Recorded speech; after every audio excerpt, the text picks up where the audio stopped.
दोस्तों, मोदी और शाह ने भले ही बंगाल जीत लिया हो, पर दक्षिण भारत में बीजेपी की हालत बहुत ही खस्ता है।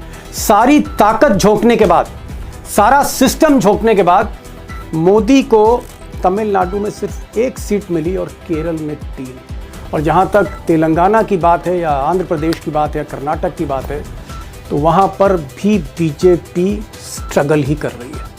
और अगर आप राहुल गांधी और खड़गे का गेम देखें तो तेलंगाना इस वक्त कांग्रेस के हाथ में, कर्नाटक कांग्रेस के हाथ में, केरल में कांग्रेस ने प्रचंड बहुमत की सरकार बना ली है और तमिलनाडु में विजय के साथ खेल करके गठबंधन की सरकार बना ली है। और दोस्तों, हाल के नतीजों से सबसे ज्यादा जो घबराहट है, जो बेचैनी है, वो इन साहब को है, द किंग मेकर नायडू बाबू, जिनकी बैसाखियों पर मोदी जी चल रहे हैं। अब नायडू बाबू के जो साथी हैं नीतीश कुमार, वो तो बेचारे पॉलिटिकल गोदाम में उनको भेज दिया गया, उनका तो कोई पता नहीं है।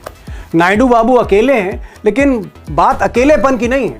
असली बात यह है कि बीजेपी जिस तरह से जमीन खोती चली जा रही है दक्षिण भारत में, चाहे वो सीटों और परिसीमन का मामला हो या सांप्रदायिक राजनीति हो, आंध्र प्रदेश में भी हालत खराब है। इस वक्त ग्राउंड सिचुएशन जो है एंटी बीजेपी है, आप कह सकते हैं। एक नॉर्थ साउथ का भी पोलराइजेशन है और नायडू को लगता है कि अगर ज्यादा दिन साथ चले या मोदी जी को बैसाखी दी, ऑक्सीजन की सप्लाई दी, तो ऐसा ना हो कि खुद की राजनीति पर कहीं ग्रहण ना लग जाए 2029 आते आते।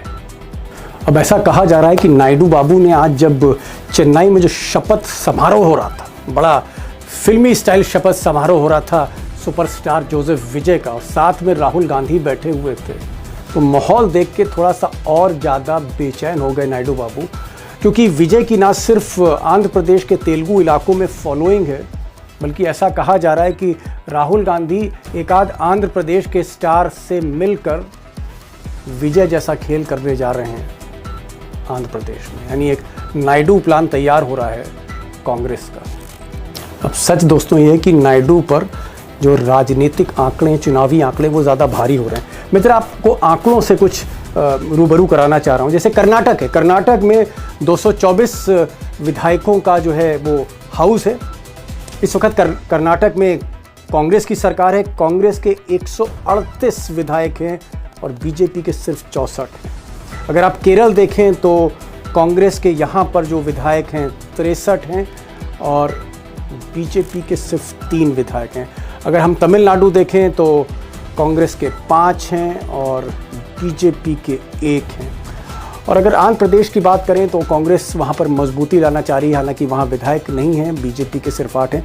और अगर हम टोटल करते हैं दक्षिण भारत के जो 5 राज्य हैं, तेलंगाना, कर्नाटक, केरल, तमिलनाडु और आंध्र प्रदेश, अगर इनको हम टोटल करते हैं, समूचे दक्षिण भारत को, सारे एमएलएस गिनते हैं, तो कांग्रेस के इस वक्त दक्षिण भारत में 282 विधायक हैं, 282 एमएलए हैं, 5 में से 4 जगह सरकार है। बीजेपी की गठबंधन की एक ही सरकार है आंध्र प्रदेश में और बीजेपी के सिर्फ 83 विधायक हैं। यानी आप कह सकते हैं कि बिल्कुल एक बड़ा मिसमैच, बहुत फर्क है और ये फर्क और फासला बढ़ता चला जा रहा है। दोस्तों, ये जो आप आंकड़े देख रहे हैं, कांग्रेस 282 एमएलए, बीजेपी सिर्फ 83, और ये जो अंतर है, जो गहराता जा रहा है, जैसा मैं बता रहा हूँ, ना सिर्फ नायडू बाबू घबराए हैं बल्कि मिस्टर मोदी और शाह भी घबराए। तो शाह जहां पंजाब पे फोकस कर रहे हैं, उत्तर प्रदेश पे फोकस कर रहे हैं, नरेंद्र मोदी ने दक्षिण भारत का एक बार फिर से बीड़ा उठाया और आज वो कर्नाटक में थे। कर्नाटक में अपने कार्यकर्ताओं से बात करते हुए,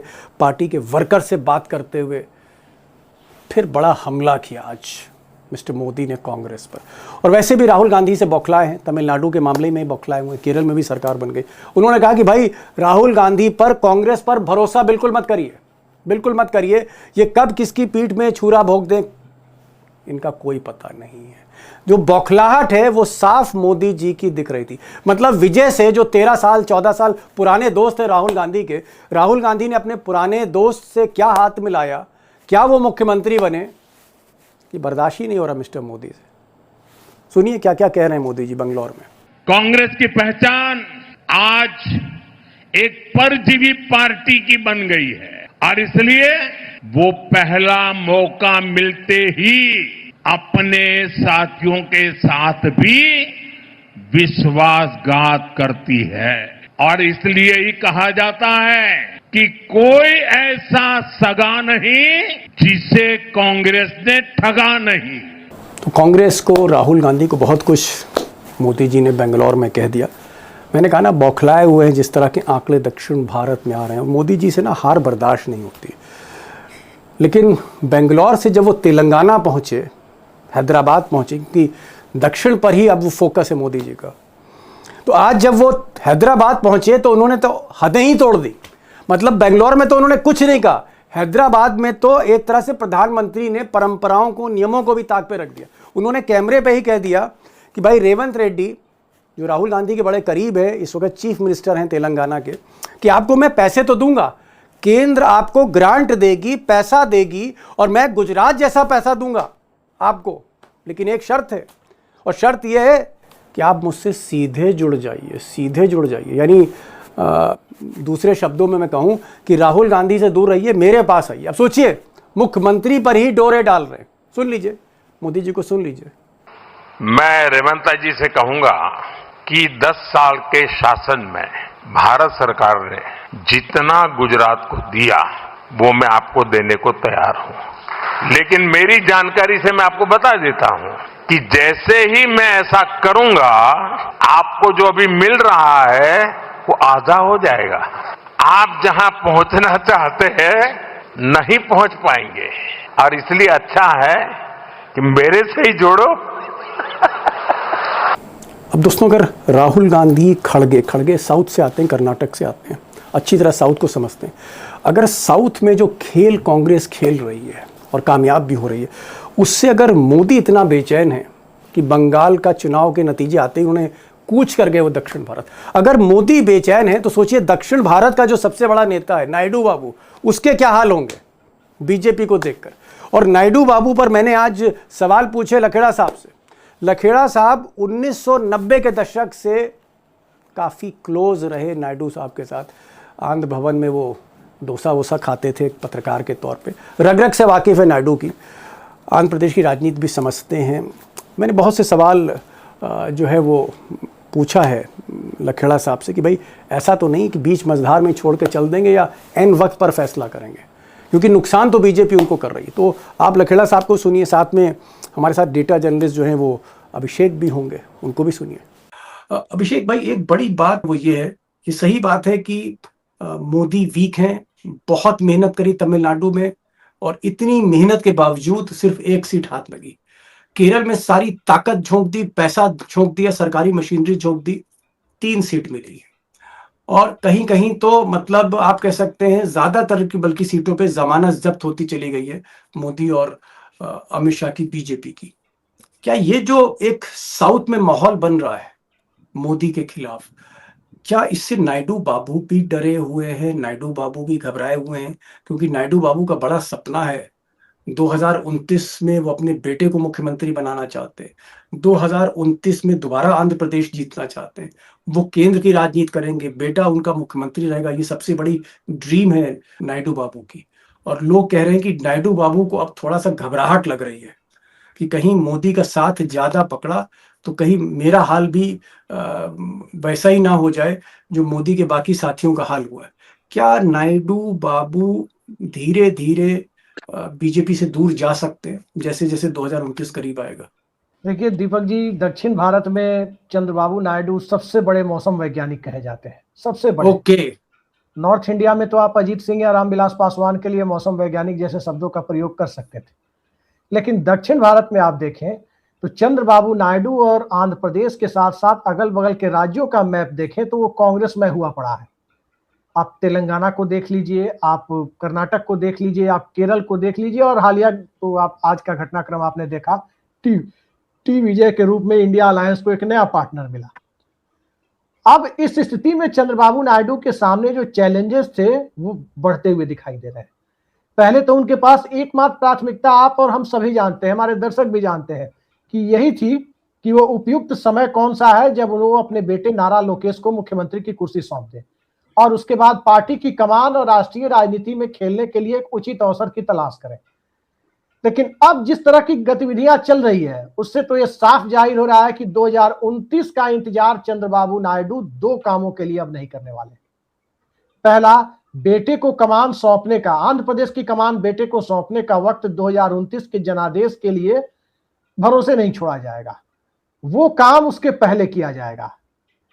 दूसरा, नरेंद्र मोदी और भारतीय जनता पार्टी के साथ अपनी राजनीतिक रिश्तों और प्राथमिकताओं को तय करने का काम, कि कहीं ऐसा ना हो कि नरेंद्र मोदी के साथ उनकी शागिर्दी में अपनी जमीन खिसकती चली जाए।